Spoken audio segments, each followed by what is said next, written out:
This PowerPoint is on problem solving, which is part of Chapter 7.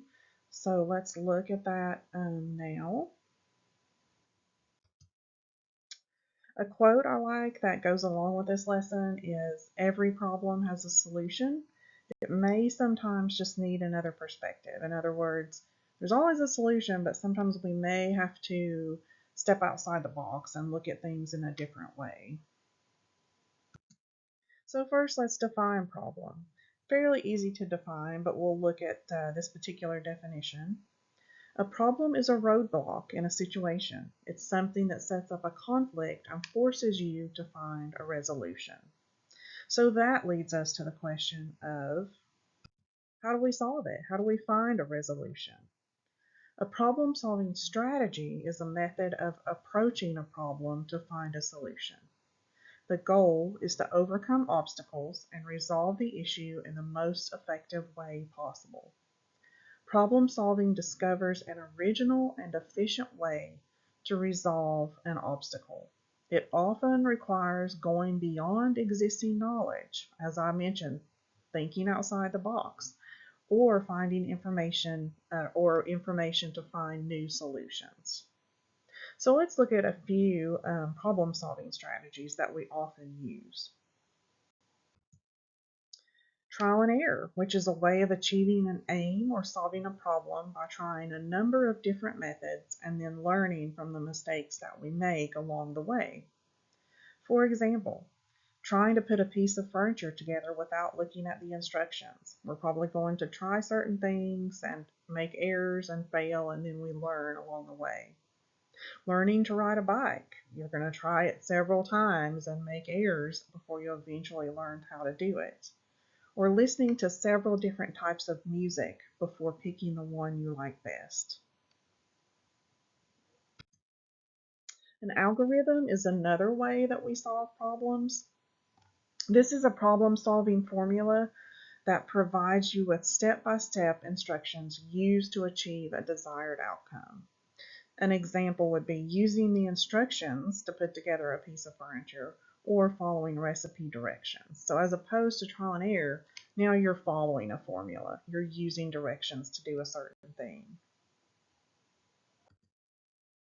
A heuristic, a mental rule of thumb, strategies that shorten decision-making time. Such shortcuts allow us to function without constantly stopping to think about our next course of action. For example, we tend to favor people who are familiar. A male hiring manager may be more likely to hire another male.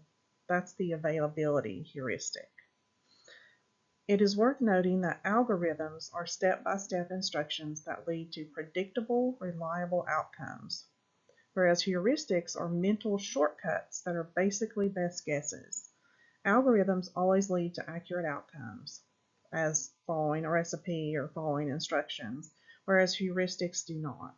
They don't always lead to accurate outcomes because we're taking mental shortcuts to make a decision or to solve a problem. So those were some ways that we solve problems. What are some problems with problem solving? Functional fixedness is the tendency to perceive an object only in terms of its most common use. For example, the common use of a hair tie, of course, is to put up your hair, instead of using a rubber band or a pencil.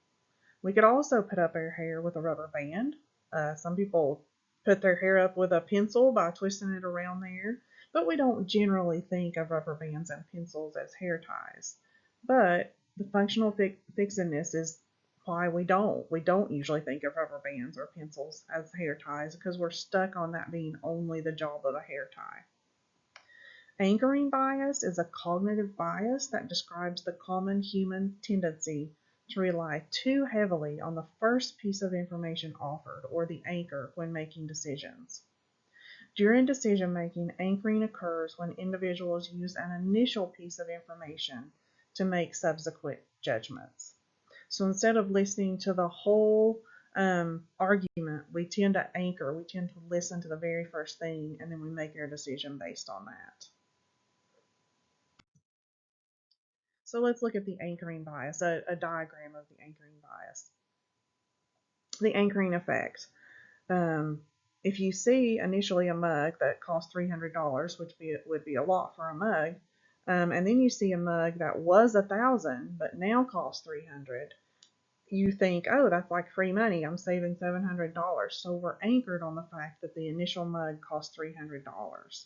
And then when that's changed, we don't take into account that the second mug is also $300. But because it was reduced from 1,000, we go with that decision.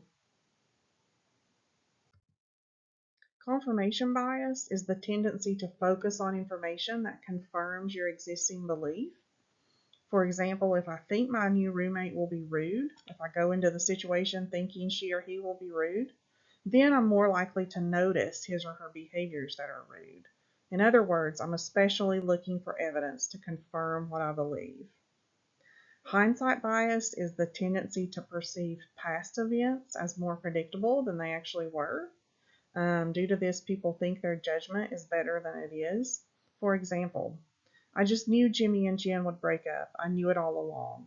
So I perceived my past event, the past time of me saying that, as more accurate than it probably actually was. I probably really wasn't able to predict that, but I think I am. Representative bias often occurs based on preconceived notions of personal characteristics and attributes related to people's appearances, attire, or personal habits.